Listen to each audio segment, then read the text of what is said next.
the thing is with me is I don't give a I don't give a shit what anybody says or what anybody thinks. I have this mindset.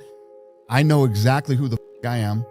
I have my circle of people that I hang around with who know me and know what I'm about and whatever. And anybody else who doesn't like it or doesn't want to, fucking bad. I mean, I'd like to believe I'm not, but I've just never seen any proof, so I just don't debate it anymore, you know? It's like I could spend my whole life debating it over and over again, weighing the pros and cons, and in the end, I still wouldn't have any proof, so I just don't debate it anymore. It's absurd. It is if everyone dies alone. I don't want to be alone.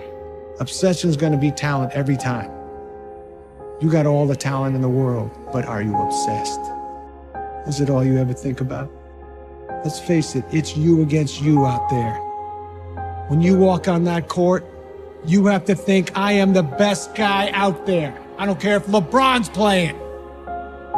So let me ask you again, do you love this game? There is a difference between passion and obsession. When you're passionate, everybody cheers you on. They're stoked for you. Oh, you found your passion? Awesome. Follow your passion. Live with passion. Be passionate. Chase your passions. Everything, like passion. Passion's good. Like, the world's gonna be like, yay, passion, right? When you're obsessed, they're like, why you gotta be so crazy? Why can't you be satisfied? Why do you always gotta get things so perfect? Why you spend so much time here? When you're obsessed, people think you're nuts. So it's different. And it's like, I always tell people, if no one thinks you're crazy, you're not yet operating to the outer limits of your potential. You're not there yet. It's easy to give up. You know, Hell it's yeah. easy. It's the easiest thing in the world to do. I'm done. I ain't going. I ain't gonna keep going. Yeah, I don't feel like going to work. I'm done. Yeah, man. It's easy. It's very easy. But what's hard is going, yo, yesterday I got nothing from working as hard as I could. Nothing happened from that. I'm gonna do the same thing again today, but I'm gonna try to go harder. That's the hardest thing in the world. To get up every day and give 100% and be in the same position that you were each day, but mentally know that you're trying and trying and trying. That's a real grind. Shut that down. Do not listen to that little voice. Instead, go through the motions. Lift the weights, sprint the hill, work on the project, get out of bed. Now, as an overall rule, I do not like procrastination. You need to get things done. What would have had to have happened in a week for you to look back on that week with pride? Okay, maybe stop breaking promises to yourself. When you say, I'm going to wake up tomorrow at 7 a.m., and when the option comes to hit the snooze button, don't do it. There's one win that you've got for the day. That's action. The path of the exceptional person is one of an exception, which means that you are not with other people. And rather than fighting that or bemoaning it, see it as an indicator that you're on the right path. Because if everyone else were cheering you on, then it means you're not in the right place, because it means you're just like everyone else, and that's not where you want to be. When you were born, you are a phenomenon. You are unique.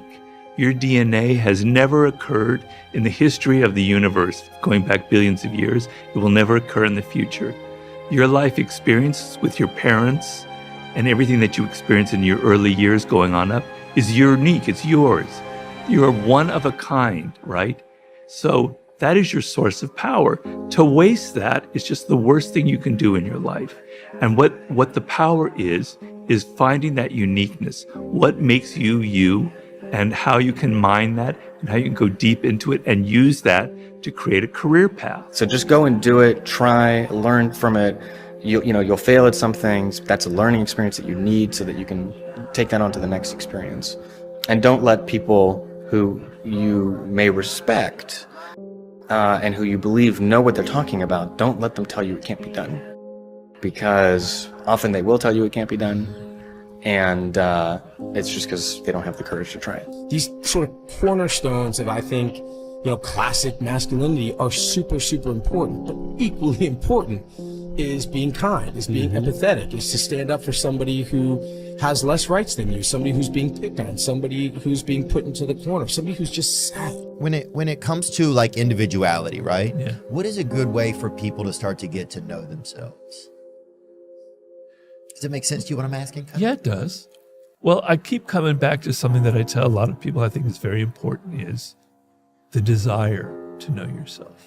If you cannot obtain from the world that which you really desire, you must teach yourself not to want it. If you cannot get what you want, you must teach yourself to want what you can get. So people are very good at faking it.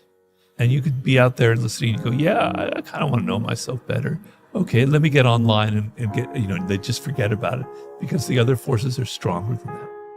You have to have a level, that if you're in recovery, a level of disgust. You have to hit bottom. Yeah. You have to go, I don't want to be like this anymore. I want to find out who I am. I want to touch that core of individuality that I know is still within me, that soul that I believe is still there. This is like confession and atonement. It's the proper way to think about it, is you can think about what it is that you did wrong or insufficiently that led to the collapse of your plan.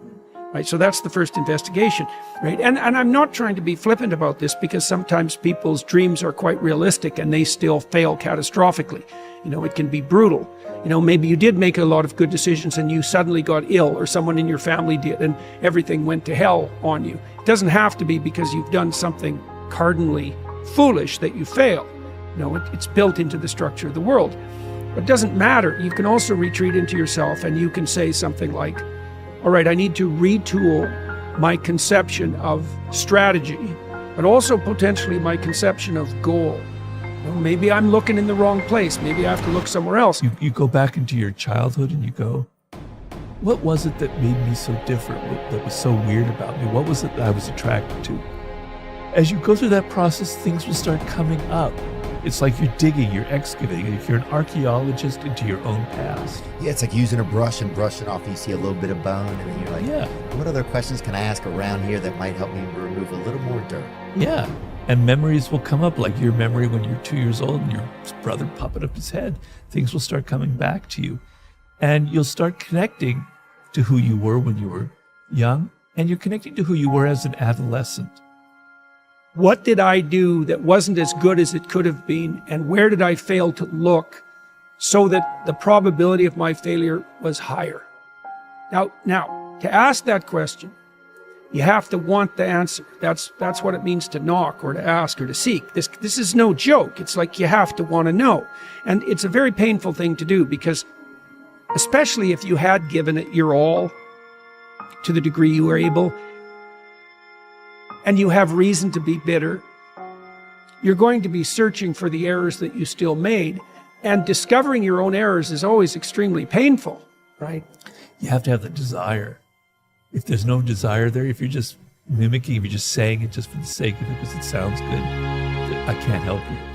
But if it's still there, yeah, you want to start by, there are many paths you can take. A very good path is to take a journal and start journaling. Right? And writing down your thoughts and writing down your dreams. And when I say that, I say, don't do it on a computer. I know a lot of young people don't know how to handwrite anymore, but pick up a pen. I still handwrite a lot of things. Pick up a pen and a journal and write it down. And so you have to be willing to strip yourself down. That's what humility means fundamentally. And then, but the advantage is, this is why it's so useful to listen to people. You might find out where you're stupid, and then you could stop being stupid. And so one of the reasons you confess your sins, let's say, is because you want to discover where you're insufficient. Now, it's painful. It's painful to encounter an impediment in the form of someone else's opinion that might show you where you're blind and ignorant, or willfully blind even. But the advantage to that is you can rectify the error, and then as you move forward, you're stronger. So there's a gospel statement that's very relevant to this. So Christ tells his followers that if they knock, the door will open. If they ask, they'll receive. And if they seek, they'll find.